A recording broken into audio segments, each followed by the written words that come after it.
understand what the CEO's vision is and where they're going, how that distills into the business, and then look at where does payroll fit into that plan. Because apart from manufacturing, most organizations, most vertical markets, their biggest cost is their people cost. And you say this is the journey the CEO's on. For us to be able to go along on that journey, this is the area of investment that I need to make sure that we can satisfy that journey and be able to support that. And if you're looking at your operational teams, whether that's headcount, whether that's the technology you're using, whether that's more investment that you need to have, whether that's more risks of compliance, every country is looking at digitalization.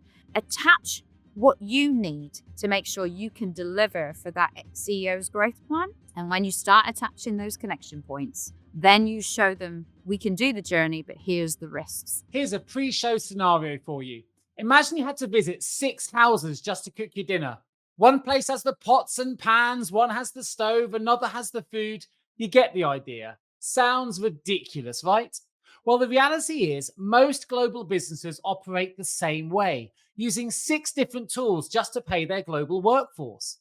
But now there's one platform offering truly simple, truly global payroll. And that's today's sponsor. That's Deel. That's Deel. With in-house customer success managers, local payroll experts, dedicated points of contact, and more, Deel eliminates third-party handovers and provides unmatched compliance and flexibility. In fact, they'll even help you track and flag the latest changes in payroll regulations before they even become an issue. So are you ready to transform your global payroll system? If you are, click at the link in the show notes below to book a demo with Deel today. That's Deel. Hello and welcome back to the Payroll Podcast. I'm your host. My name is Nick Day. I'm CEO at JGA Recruitment Group. We're specialist global payroll recruiters. And if you are new to this show, thank you for joining us today. Remember to subscribe to the show. If you can, please do leave us a review. But most importantly, if you enjoy it, please do share this episode and all the others as well, of course, with all of your payroll colleagues and friends, because together as a community of payroll professionals, we're really going to try and raise the profile of payroll. And today we've got a guest who's been doing exactly that for her entire career.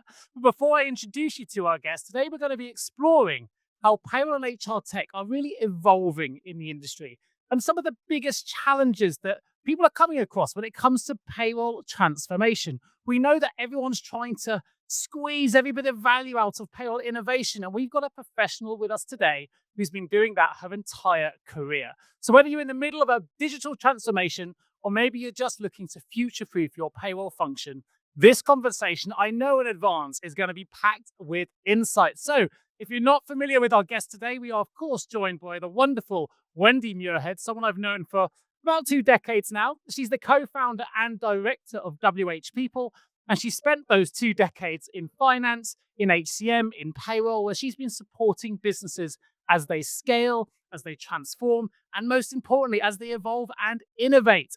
She's hugely passionate about the world of payroll, but she's also really passionate about other things that we're starting to see immerse themselves in the payroll space, which is employee experience, which is creating inclusive cultures, about business growth, and of course, really helping innovate within technologically, I should say, driven workforce solutions. So, hey, without further ado, welcome to the Payroll Podcast, Wendy.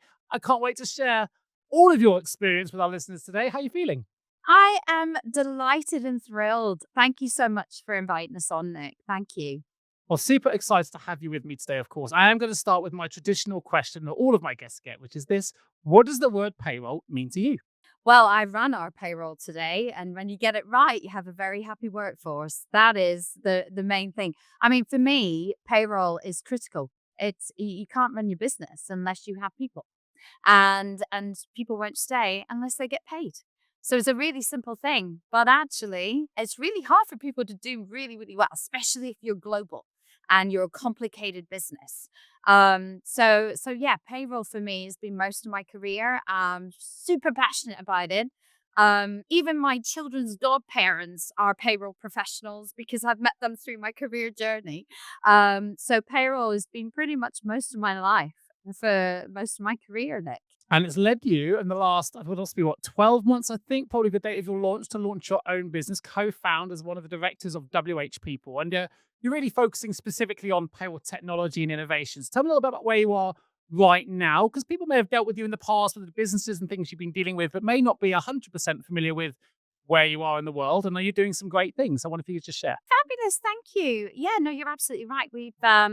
As you said, I spent most of my career on the vendor side, helping the vendors to grow their businesses and to evolve their technology and work with organizations that are going through their own transformation journeys.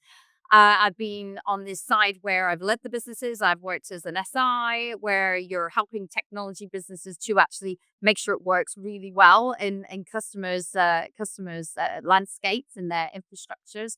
And we're coming up for our first anniversary, actually, Nick. So it's Indeed. our first baby birthday of WH People.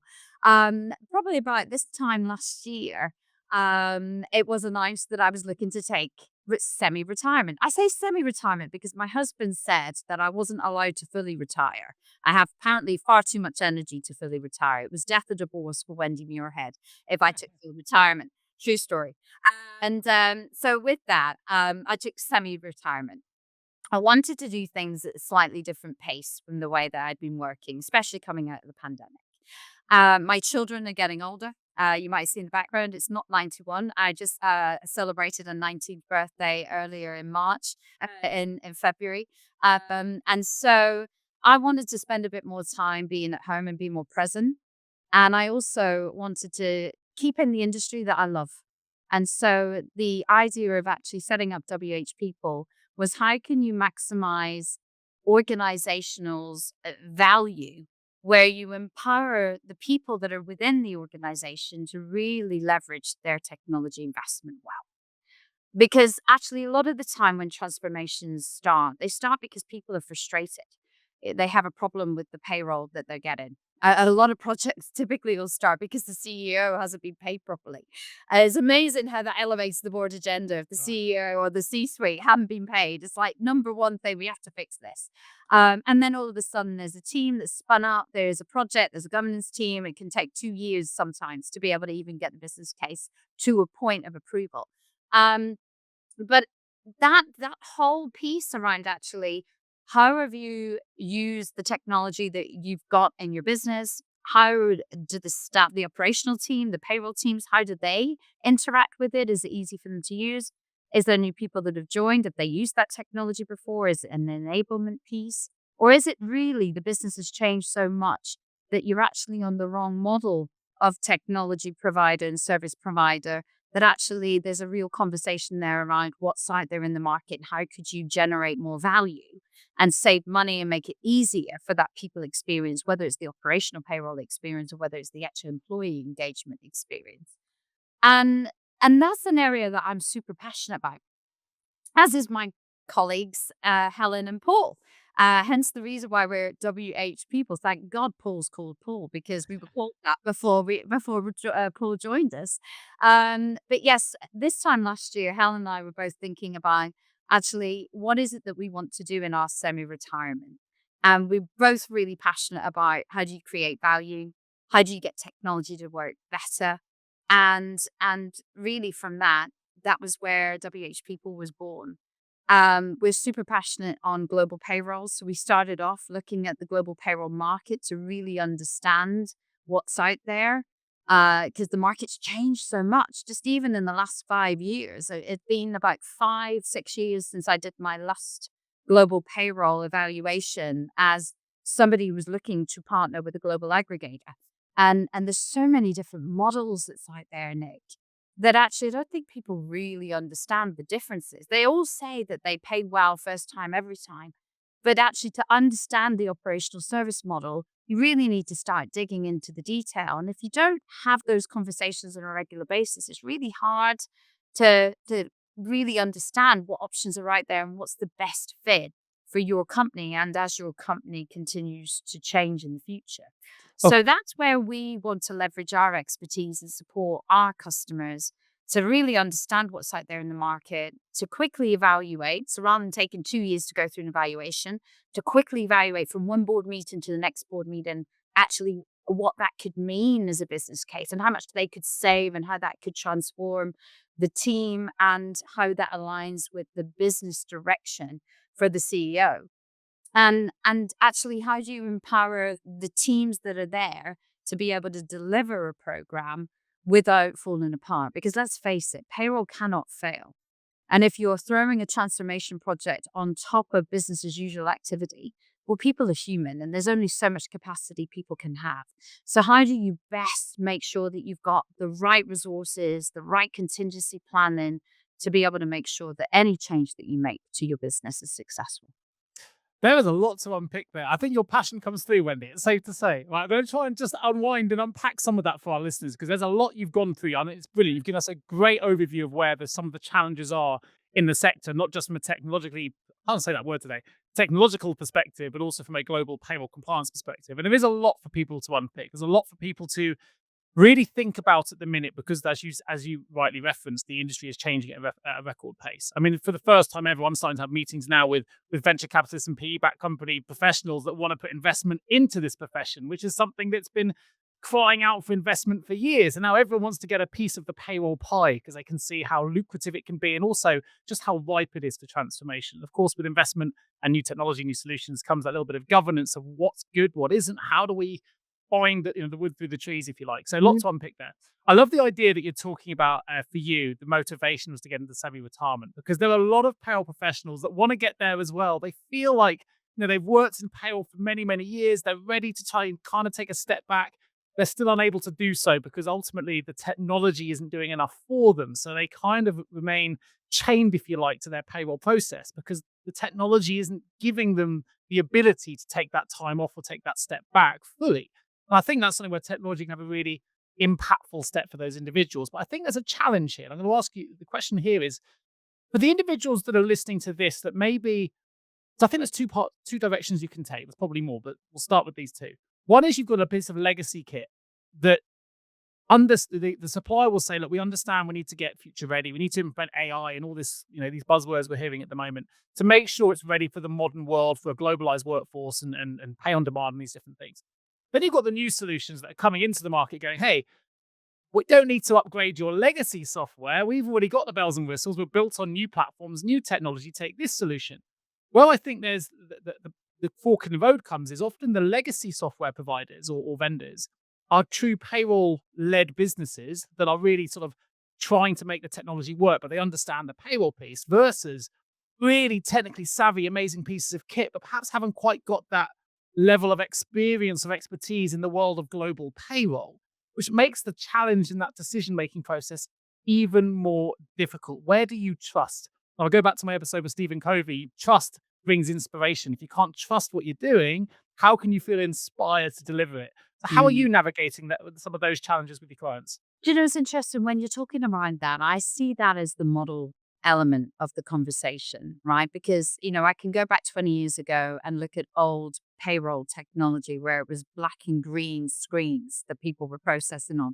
And I'm going to give a shout out to Fiona McClellan and Lorraine Scrimshire. They taught me payroll back in the day. So I can calculate my own pay slips, which I'm very proud of, only because I sat with those fabulous payrollers. They're now in retirement themselves and they really knew their craft. But I'd sit with them and I would see how you would actually physically do the payroll processing.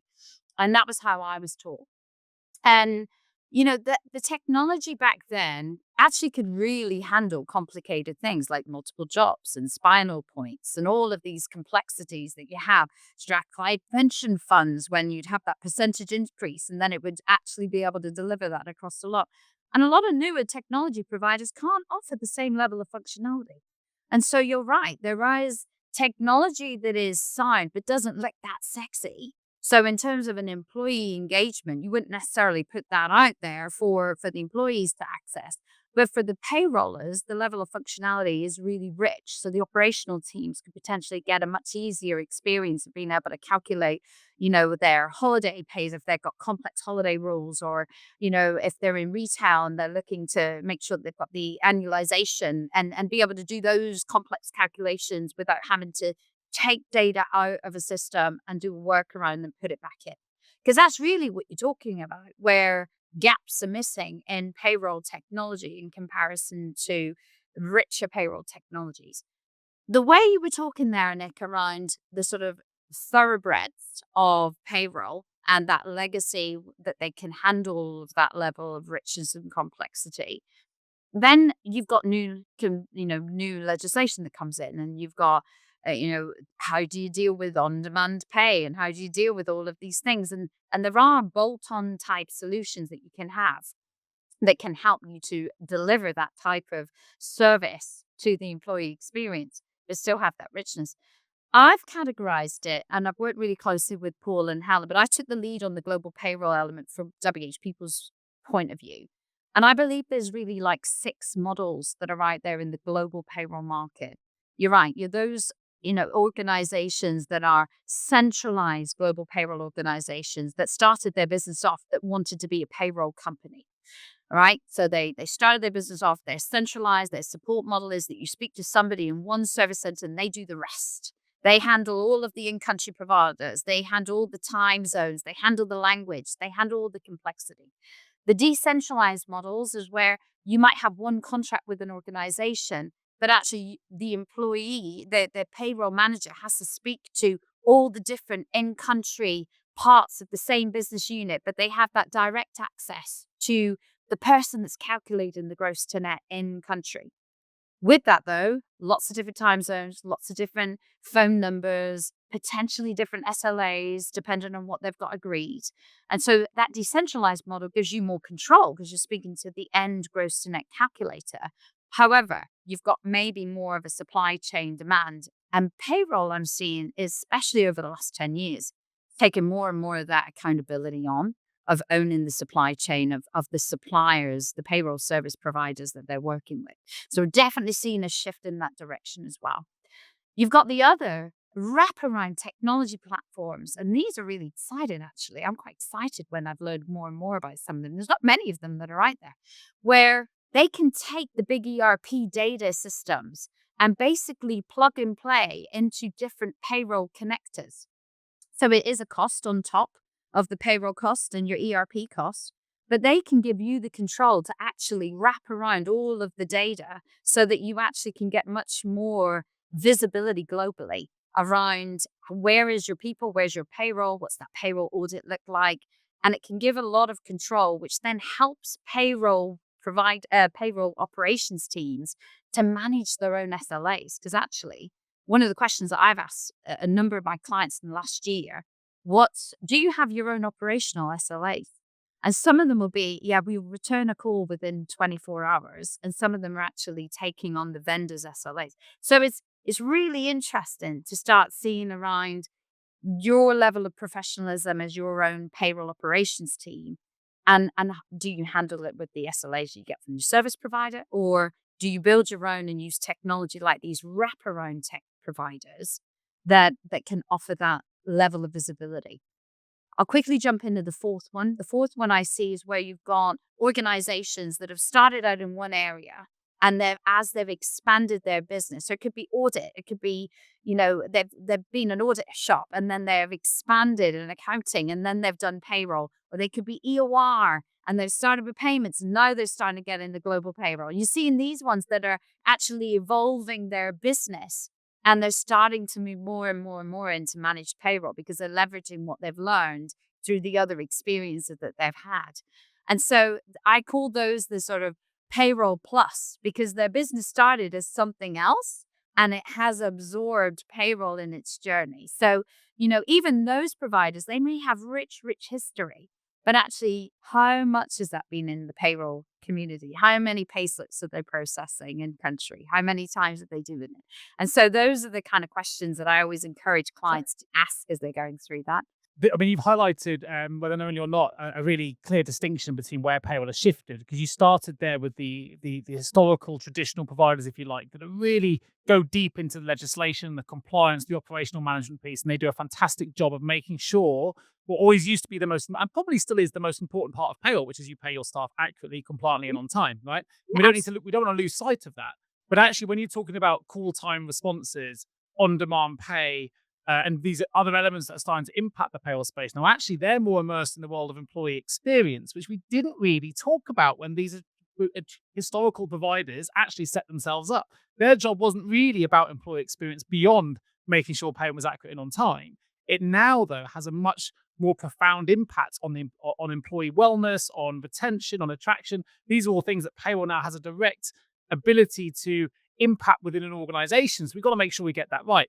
I think you gave an example in your first response where often it's the CEO or someone in the C-suite who's been paid incorrectly that then suddenly you have this transformation project. We've just placed a vacancy today at JJ Recruitment where the assignment came available because a senior member of the C-suite was paid incorrectly, and they just immediately lost trust in the payroll function. Of Now, they've course. probably never been on payroll before, but because they're senior, the payroll isn't working. And of course, the error rate's like 98% accuracy. But within that 2%, they found out, and now they're having a big overhaul. So I can see how that comes through. But it's a great example of where if employee experience feels negative, and of course, if you really hard the chain, you're going to have an impact there.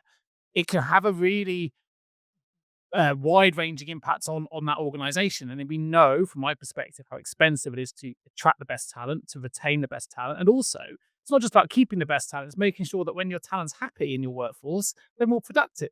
And if you can rely on your experience, if you can use your payroll intelligently to understand how you can save for a more financially stable future with your family or whatever it is you're trying to do, that makes you more productive and happy at work as well.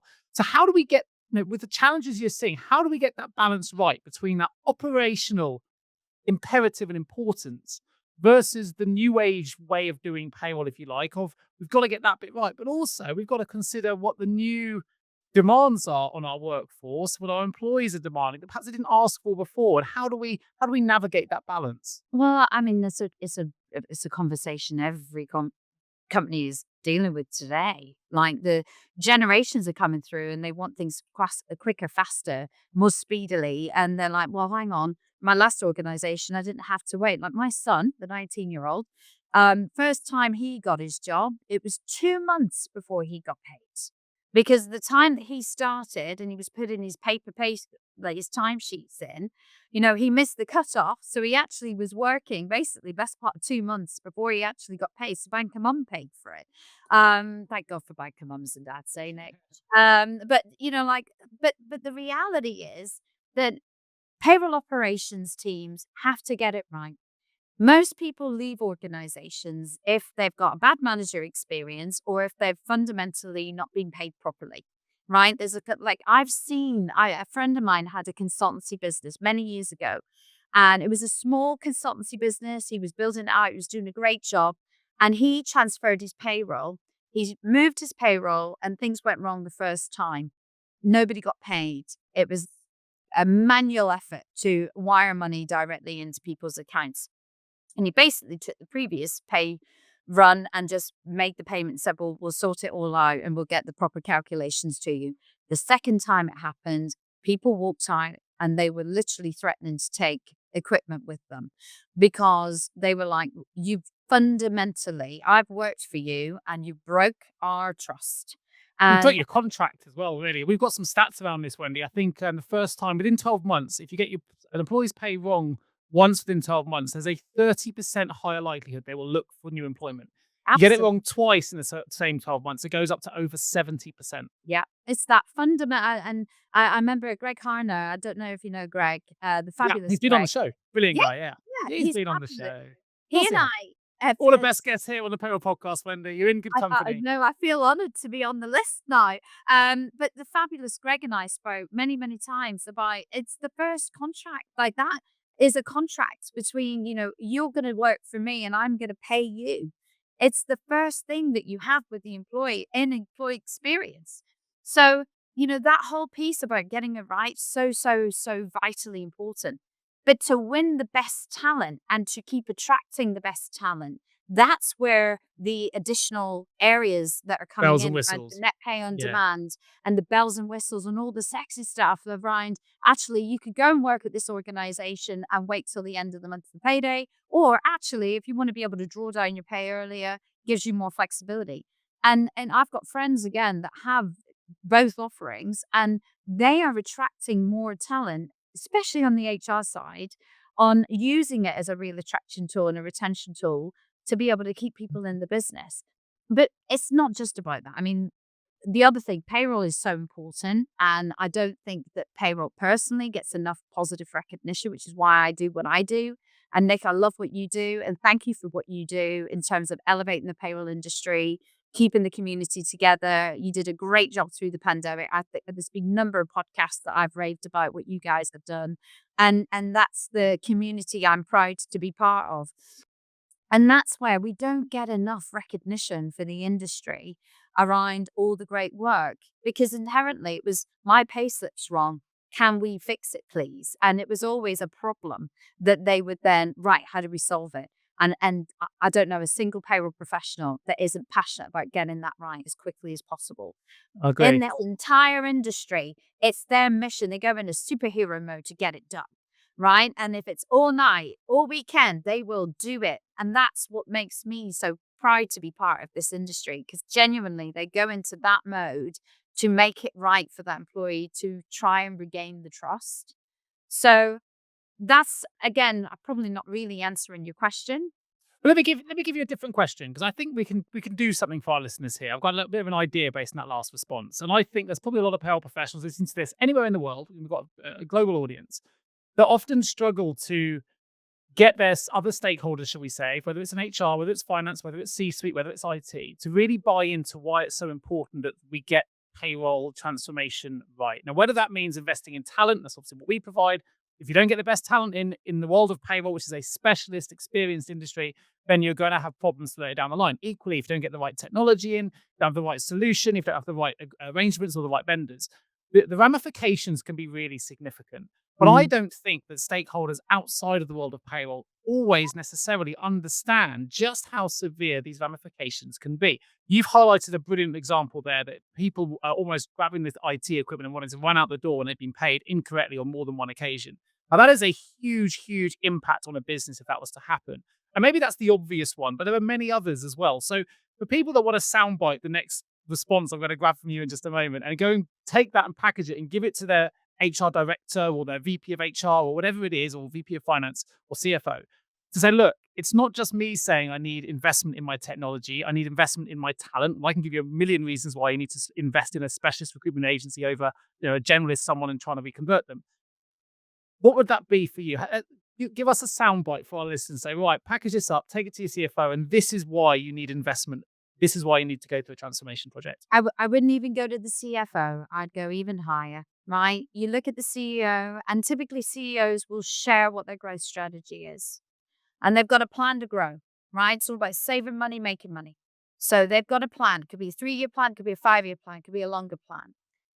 Understand what the CEO's vision is and where they're going and how that distills into the business. And then look at, where does payroll fit into that plan? Because apart from manufacturing, most organizations, most vertical markets, their biggest cost is their people cost. So when you attach the stats you even shared there, Nick, around payroll and retention and getting it right, and you say this is the journey the CEO's on, for us to be able to go along on that journey, this is the area of investment that I need to make sure that we can satisfy that journey and be able to support that. And if you're looking at your operational teams, whether that's headcount, whether that's the technology you're using, whether that's more investment that you need to have, whether that's more risks of compliance, every country is looking at digitalization and how they're able to get their taxes quicker. So, I mean, God, you were hearing recently even the Keir Starmer talking about using AI and how to be able to leverage that more, right? So if that's the case, attach what you need to make sure you can deliver for that CEO's growth plan. And when you start attaching those connection points, then you show them, we can do the journey, but here's the risks. If you give me the investment, there's how we can ratify that and how we can make sure we're successful on that journey. And not everyone can do that. It's sometimes quite hard to do. And actually, a lot of the time in the last year, I've been spending time with operational teams to help them articulate that to the CEO and help the CEO really understand the areas of opportunity and risk. I mean, I was talking to somebody recently where their global payroll was actually being run by a team of contractors on a week's notice. Like, there's huge risk. I've been in the shoes where if my entire workforce wasn't paid because I had no payroll team, that would keep me up at night. That in itself is an opportunity then for you to start saying, and I hope that's kind of helpful insight Yeah. that your listeners could really attach. But think of How do you make payroll strategic? Well, attach what you need to be successful to the bigger plan. There it is. Hello, global payroll leaders. Are you facing challenges in finding the right payroll talent for your team? If you are, I hear you, and I'm here to offer you a solution. Because at JGA Payroll Recruitment, we're experts at sourcing, attracting, and engaging with top tier global payroll talent that really drives business success. So don't let the frustration of finding great payroll professionals hold you back from raising the profile of payroll in your organization. The cost of a poor hire isn't just financial, it costs you time, or worse, it damages the reputation of your payroll operation. That's why we're 100% dedicated to ensuring your recruitment journey with us is nothing short of exceptional. Partner with us at JGA because we're an award winning global payroll recruitment agency with a proven track record of success. We have over 100 5-star Google reviews and we're trusted by many of the world's leading brands. And we would just love to help you elevate your team with the best payroll talent available anywhere in the world. Reach out to us today at 01727 800 or 377 or visit us at jjrecruitment.com. And while you're at it, why not sign up to our weekly payroll newsletter for exclusive industry insights and job opportunities? With us, your perfect payroll opportunity or your perfect payroll hire awaits. Fully agree. I think there's, and you can go into more detail with whether it is CFO or with HR, understanding their challenges, or indeed your CEO challenges as well, because this is what I love. I've been talking about this for many years, but it's the idea of everyone has this assumption that payroll is just this department that spends out loads and loads of money because employee cost is typically the biggest cost for most organizations, right? Yeah. But in reality, actually, if you think about it more strategically, and I know that's an overused word, but in this particular instance, if you think about how you can turn your payroll operation into a profit center in the sense of right now, Mr. CEO, what are your or Mr. CEO, what are your biggest challenges here? They might say we've got a problem with attracting staff, we've got a problem with absence, we've got a problem with whatever it might be, regional pay gaps or being unable to do certain things. A lot of the answers will actually be found within the payroll data. I know a great example of a head of payroll who's now actually head of HR because he's moved over, probably on the back of this success, to be honest. He works for a major cinema chain who was able to identify some workforce challenges and said that on opening movie night, we're actually not optimizing our workforces here. We're over subscribing staff. We can't get the right money. And he analyzed it all through the payroll data. And in the end, came up with a solution that they've actually implemented, nationally now to say, actually, we need to follow this solution. And it's optimized their workforce costs and the way that they manage their staff rotors by about 25%. But it all came from the payroll data. And so, well, that's the challenge. Let me look at the start. Let me look at the time and attendance bits. Let me look at whatever's going on and your maternity data, your absence, your paternity, whatever it is. You can feed those insights in. I can solve that challenge, but I might need a bit of investment in my technology to give you a better level of report, a better employee experience. I can do some of it. I can create the business case, but I can't deliver it if I don't have the technology or the people. You're absolutely right. The data is so rich in payroll. And a lot of the time, the heads of departments, whether it's reward, whether it's HR, they come to the payroll team to be able to get the data. Yeah, right? absolutely. To be able to have the conversation. So how do we get payroll at that table and driving it? Look at the data and look at what's the problem and how they can solve for it. Because it's always about a plan. I mean, Nick, you're a CEO. You run your business, right? I've been there too. And you're always looking at where is it that we're going? How can we best service? How are we different in the market? How are we able to really demonstrate our point of difference and where we can really help in our experience?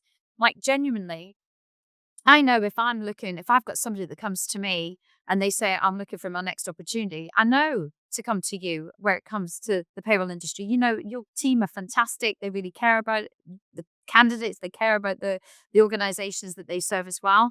I point in your direction. I want our customers and the clients that we serve to really enjoy the opportunity where we've been able to just guide them in the area that helps save them a ton of time so that they actually get the best results quickly and they're empowered to make those decisions absolutely themselves on what's out there in the market. How can they make it more effective? And actually, how do you upskill operational teams to actually, to your point with your cinema friend, of actually looking at the data and how do you make that turn into, if I make these fundamental changes, and it could just simply be some small changes, I can wrap that up in a time material cost and save my business a couple 100,000 here by just doing this. Yeah. When you present it in that way to a CEO or a CFO, they then start to think you're thinking about this in a very different way rather than just processing that everyone's happy and everyone got paid and then we've done the reconciliations and on to the next pay cycle. Because Right? that's the stuff that's expected, right? You don't want to say, hey, Mr. CEO, our accuracy is 100%, because from their perspective, that's what I expected. That's what you're there to do. What I'm not expecting is you to show me a £200,000 potential saving that's going to impact my objectives.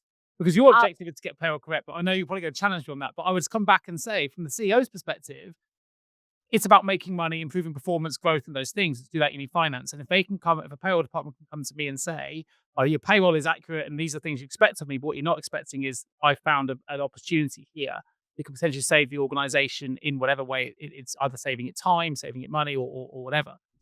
That you're going to get their ear. yeah, you always, if you can save them money or make them money, you'll always get their ear.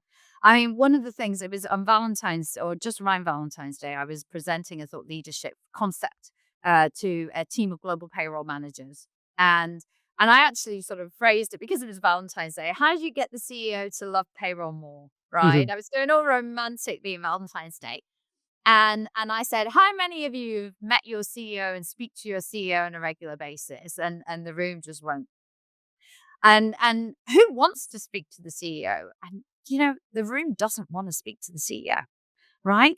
They don't want to really go up and be part of the board table and sit there and sort of, have their seat and drive it. What they do want, though, is when they have something that they need or that they've got the ear and the attention of the CEO. And that's the area where I think that, the WH People Gang can really help, because we understand the areas of power with the data that they've got. We understand areas of optimization that you can have, whether it's in the organization, in payroll operations, or in wider operational teams. We understand how tech can play its part, because tech can be really good at accelerating things rather than going through thousands and thousands of lines of data checking, cross comparing, which is what some payroll departments still do today, Nick. To actually, this system will do it and it will just flag up the nuances so that it immediately highlights 8 people that I need to have a look and really dig into. Yeah. So much quicker in time saved. So it's looking at, where does the tech help to drive that? And then see the time you've saved. How can you upskill the team in compliance? How can you get them up to speed with the new things that are coming? How could you educate the rest of the world, the middle managers? Actually, look how amazing your payroll department is, and look what's coming up with the changes of legislation. I mean, even with the new budget, the UK budget that came in, the impact on the employer costs from that, Massive. across every business in the We're a UK. small business. It's still massive for us. It's It's not just massive. everyone's talking about NIC, but it's corp tax as well. It hits you at both sides. And Yeah. that way it's massive. And so it's like, what's the plan, guys? The CEO sits there and says, so what's the plan? Like, I don't want to magic a million plus out of nowhere. Like, what's the plan? And so if you are in that position and you're sitting in the payroll operations team and you can think of a solution that's going to help solve that problem, then you get the ear. And that's the exciting piece, is around, how do you forecast when these things are happening? How do you prevent the risk for the business? All of that is super important. You're a CEO. I'm sure that's really important to you as well, Nick. Oh, absolutely. I mean, you and I was speaking offline a couple of weeks ago, and I said there's kind of 3 things I think people can do. You can optimize your talent and recruit more people in if you need to make sure that you're able to take that back seat and look more strategically. But they say, I can't, Nick, I'm too busy with my head down. Well, then you might need some more talent, or you need to make your teams work better, which is an investment in leadership and development, or you need to Yeah. make your tech work better for you and innovate and transform. I think what's really interesting, and I'll ask you to give an example here from your perspective as well, is there's a lot of payroll managers that think this sounds great, Wendy. Like, and I spoke to a payroll manager recently at a global payroll conference I was attending and speaking at, and an individual there said that they had 20, I think it was 26 different Excel spreadsheets for one particular payroll. And the individual said, when have I ever got time to go through any of this kind of RFP process, this selection process, and now analytical process? I don't have the time. I don't have the time. Where would I ever get it? It's not I can't do it. I'm too busy down in this, this process that is he's inherited and he's trying to manage his way through. Well, I imagine there's a lot of payroll managers or leaders listening to this going, this all sounds great, but I don't know where to start. I haven't got the the opportunity here, and I don't have the time to be able to do it either. I don't know where to start with the CEO and whatever it might be. Now, going back to the CEO question, I think a great way to approach CEO is they don't know who you are. The chances are because you've never got their payroll wrong, and you'll see or any of their C-suite wrong either. So that's a nice way in, right? So look, you don't know Yeah, me yeah. because I've always got Exactly. everything right. That's a bit of an aside. What I was going to say is you're an agnostic provider, right? So That's those true. that don't have the bandwidth but want that impact, that's what ultimately the kind of solution that you provide. They can come to you and Brilliant. say, look, Wendy, I know there are opportunities in my data. I may or may not know what those opportunities are. I feel like we're a little bit behind the curve, whether it's in relation to compliance, whether it's related to the service they're giving to their employees, whether it's related to whatever that could be in the world of payroll. I don't know where to get started. That's where you partner with them, don't you? You can help them build those bridges with the CEO. You can help them look at different solutions that may or may not fit for their organization, making sure they're fit for purpose. What's really interesting is you come from a truly agnostic point of view. And I highlight that because that's one of the things that's so difficult in payroll right now. With so many providers coming into the market, everyone's getting flooded with emails and propositions and this, that, and the other. How do you know where to start? Because everything sounds brilliant. It's always led by really good and skilled sales teams that tell you they'll change the world, and you invest a lot of money and realize it's no different. So how do we Mhm. navigate that? And I guess that you're kind of that partner with those individuals. If they're struggling, they need to come to someone who's agnostic and potentially give Wendy a call, right? Absolutely, and Nick, we've done a number of those, exactly just that. I mean, there can be just a conversation that we have a virtual coffee and we just have a chat around, I've got too much going on and how do I even start? And I can give some insights and expertise on these and the sort of questions you need to dig into. If you can't answer these questions for me, that's a great place to start. And it can be as simple as that to helping them navigate the market really, really fast. Like to the point where if you have a CEO that hasn't been paid properly and there's an issue with the general service that you've got, are you actually working with the right model? Have you got the right provider in place? And actually, when you move from one provider to another, have you cross checked that everything that you get from a service point of view is going to be delivered with the new provider and that they can actually do it, but do it and add more value because it's going to be a better fit for the organizational structure and control elements that you want as you continue to grow your business.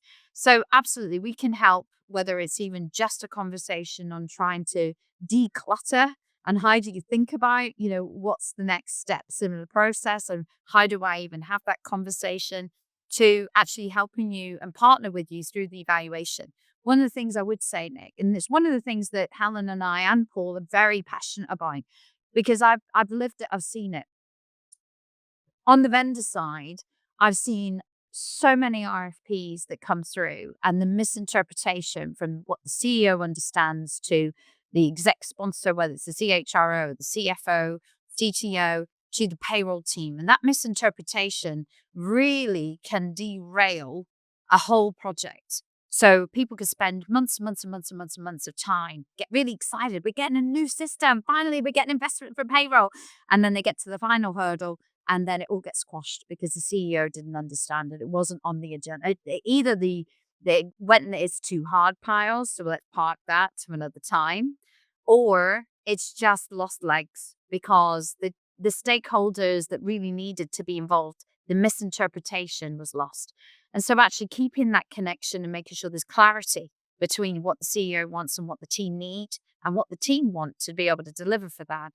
That's part of what we do as well. So that that whole misinterpretation is something that can really disengage those teams because if they went and spent all of that time, got really excited, they've had their opportunity to make a difference, and then it doesn't go. I've tended to see, in my experience over the years, those people then start to think, I wasn't listened to. I'm going to look for a new opportunity. And you tend to find those people then move to a different organization, which is desperately True. sad to see. Desperately sad to see. The other area that really frustrated Paul and Helen and myself was the number of RFPs that go out there. And actually, the RFPs are received by the vendors and some of the providers that support in these evaluations, sometimes they just change the name of the company. And, it's the same questions that come through, but the misinterpretation of how people understood that question versus how it's answered, the misinterpretation layered all over the place. And people want an RFP to be in a contract, but it's never added into a contract. the contracts and the SOW is the most important thing of making sure that you've got as a payroll provider or as a payroll operator, that you actually have got those things lined up. So that's where we can give real guidance and making sure that there's protection on the client side There's too. another element there as well, when everything you've said is absolutely right. But and that's something that I know you've been mapping the market and you've created some amazing sort of algorithms behind the scenes that kind of are bespoke to what you guys do because you've mapped the market. Is often the RFPs don't go to the right suppliers to solve that particular solution in the first place, right? So they're not reaching the people that, after you mentioned earlier about the wraparound, some amazing sort of boutique type companies that operate in payroll are exceptional at what they do, as well as the larger employers and larger providers. But actually, you want to make sure when you go out to market, because you've got a problem that you need solving, that you're reaching the right people that can solve that problem, not just perhaps the names we've always heard or because someone's told us, because they're not mapping the market every day. They're basing often only from user experience of 2 or 3 maybe providers in their lifetime in the world of payroll. Whereas obviously your role is to make sure, and I come across all these from the recruitment side. There are so many, as you said at the start of the show, vendors, providers, 6 different models now that you could potentially go down. But actually, sometimes it's really important to make sure you understand what's the best model for you before you even go to market with the solution and all those different things. So we do a meta teams, which is like a teams diagnostic. And what that does for people is they go, well, we think we've got a problem with, I don't know, agility in our business, for example. And they'll go out and buy a coaching intervention to say, we need someone to come in and help us with agility. We're not adapting quickly enough. Because that's from one person's perspective. They believe agility is the problem. When you do the diagnostic, you realize agility is an issue, but agility is an issue because you lack trust in your organizations. What you need to do actually is focus on the trust first, get that bit sorted, then you can work on the agility. I think it's the same in payroll. Sometimes we try and solve the problem, we see it from one perspective. Maybe it's not even your perspective. Maybe it's the CEOs or CFOs or someone else's. And you haven't necessarily mapped the market to really understand what's going to give you the most value. And I highlight that because we spoke, must have been 2-3 weeks ago, and you were telling me about how detailed the mapping is that you've done to really understand all the different choices that are now available to payroll professionals, which is A, really exciting, and B, will hopefully give them a better fit for purpose when it comes to choosing the next solution. So I actually built that whole catalog piece for consistency with our teams. So Helen is an absolute HR guru, but she's not as familiar in the global payroll market as myself or Paul. So actually over the summer, what I did was when we were building that out, and we were really learning about all of the different providers that are out there in the market and understanding their point of difference and really capturing all of that information, ISOs, their contracts, how they're operating, their operational difference, reporting capability. Do they have additional services? When we were mapping all of those nuances out, I built it so that when Helen was joining the business, that then at that point she could start to look at the same levers and there's consistency in the guidance that we give, because that's what we do. We give guidance of what's out there in the market, so that instead of having 14 different conversations with 14 different providers you find in Google, that actually you can have one conversation with us and we can immediately say, there's the 3 top ones that are coming out based on what your requirements are. And that's the point that we're trying to save time, whether it's that I'm going to market and I'm going to have 14 different conversations and control it myself, or whether it's the case that, they have one conversation and we can help just even point them in the right direction. And I did it for Helen for consistency, but it turned out to be a really valuable tool that we now use all the time. And we keep that up to date as well. So as we're regularly connecting with organizations out there, all of the global payroll providers out there in the market, and there's newer ones, more regional specific ones that are reaching out to us now, which is really exciting. So we've got new providers that are looking really at the African territory or the Latin territory. And we're starting to really widen that sphere out so that we've got a really rich base of data that, again, we can help, because there might be a client that says, I actually don't want a global aggregator, but I'm really keen having a strong provider in LATAM. Who would you recommend? And based on our experience of working with them, but we also test them because we're a bit naughty. We like to go directly to their customers on their website and really check them out.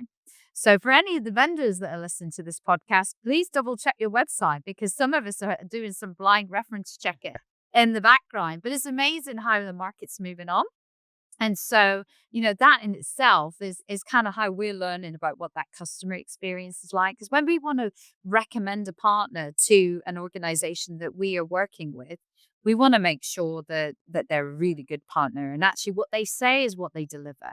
And that's a point of accountability that we hold as our name's on the tin. So we want to make sure that we're doing the right due Like the diligence. fairy godmother for payroll, Wendy, helping the Cinderellas that are working tirelessly to get to the ball. That's what it We're sounds like. trying. We're There trying. you go. This is Nick, good. we wanted to do something that was a bit disruptive, right? We wanted to do something disruptive in the market. There was a win for the client because it saves them a ton of time. Nobody's got the time, This right? is it. Everyone's being asked Most- to do more. And it's the most expensive commodity in the world this time, right? We can't get it back. It's so valuable. We all want to get to our kids' birthdays and get home and take a holiday and whatever, but we can't do it if we're chained to our desk trying to manage a payroll process. So we need these That's it. innovations That's for it. sure. For the partners, we want to make sure that the organizations, all the vendors that we're partnering with out there, that people are connected in the right way so that there's no misalignment for the conversations. Like if we're having a discussion and actually they are really keen on a technology wrapper, we're going to connect them with the right technology wrapper companies so that they can make their own evaluation. But we want to make sure that we're representing what they're looking for in what's a good customer profile, but also what's the customer necessity. We're going to make sure that we marry that up. And that's part of the role that we do. And also we want to make sure our customers are set up for success, because if I hear another transformation journey that's taken 10 years, I think I'll shoot myself. Like it doesn't have to be that long. Like business has changed. The world has changed at such a fast pace.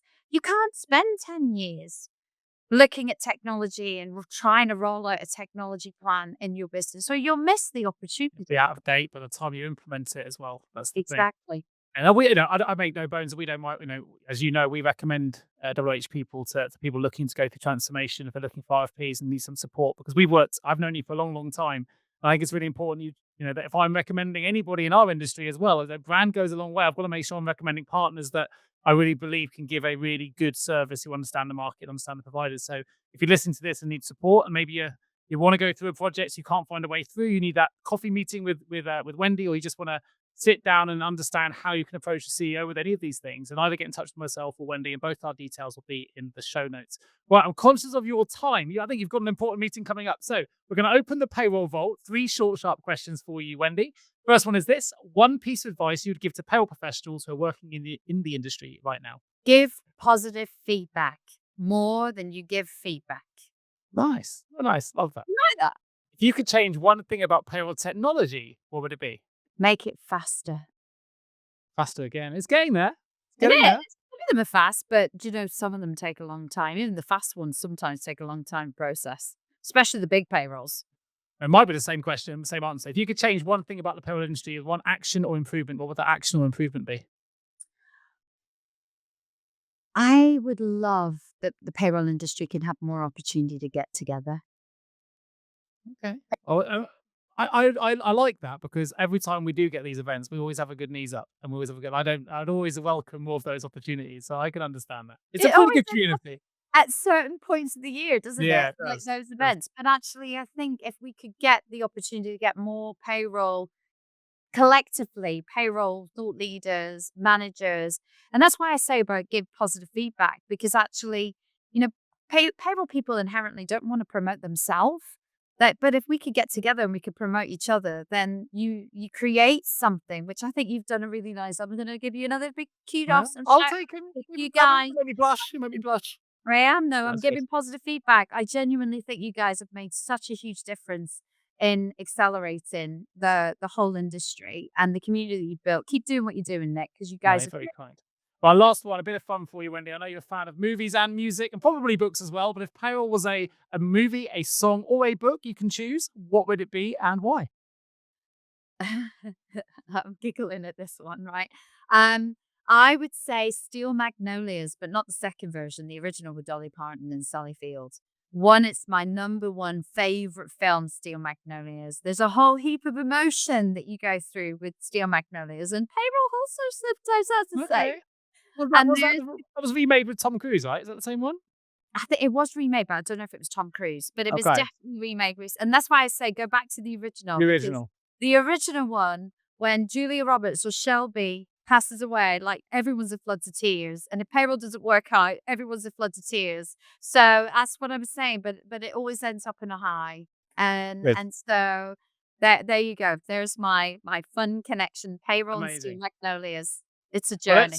Finish on a positive note then. For those that want to find out more about Wendy and her business, you can go to wh-people.com. There will be a link in the show notes, so you can go straight through for listening to this episode.